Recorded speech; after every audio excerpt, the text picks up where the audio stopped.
friends. On this Wednesday, I was thinking about Pentecost. You know, this past Sunday, we were in the text of Revelation chapter 7, where John hears a roll call of all the tribes of Israel, this army being assembled, and then when he does take a look, he sees a multitude from every nation and every language, from every corner of the earth. This is the assembled church, the people of God, the ones who follow the Lamb.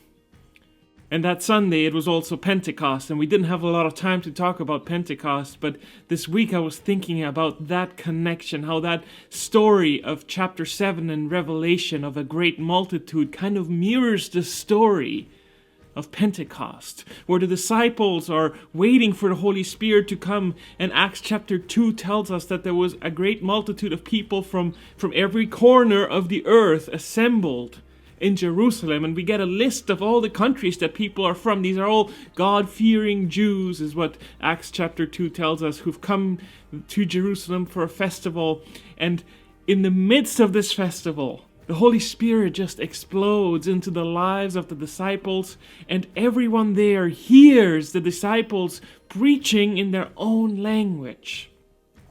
By the end of the story, we are told that 3,000 people believe in Jesus Christ. I mean, this is what we celebrate at Pentecost. We celebrate that the Holy Spirit comes and that the church explodes from a small group of people speaking one language. It explodes into this world, into every different language, into every nation, into every corner of this world. It's the same thing that John then sees in chapter 7 of Revelation, a great multitude from every nation worshiping the Lamb.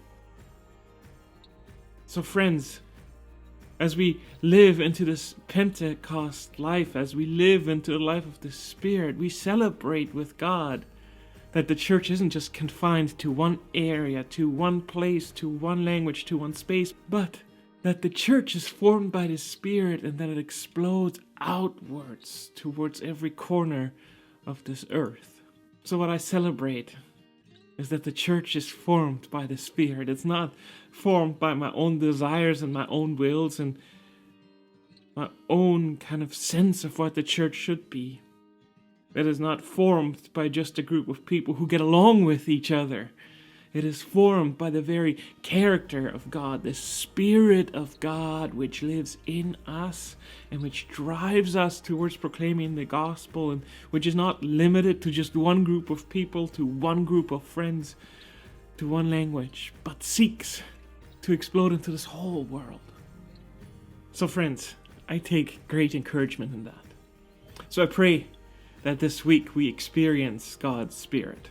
Not just God's Spirit that comforts and encourages us, but also God's Spirit that wants to reach every corner of this world with the good news of what God is doing. The Spirit that draws people from different nations and forms this multitude of people from every corner of this earth, each worshiping in their own way, in their own language, but worshiping the one Lamb. May we experience that Spirit.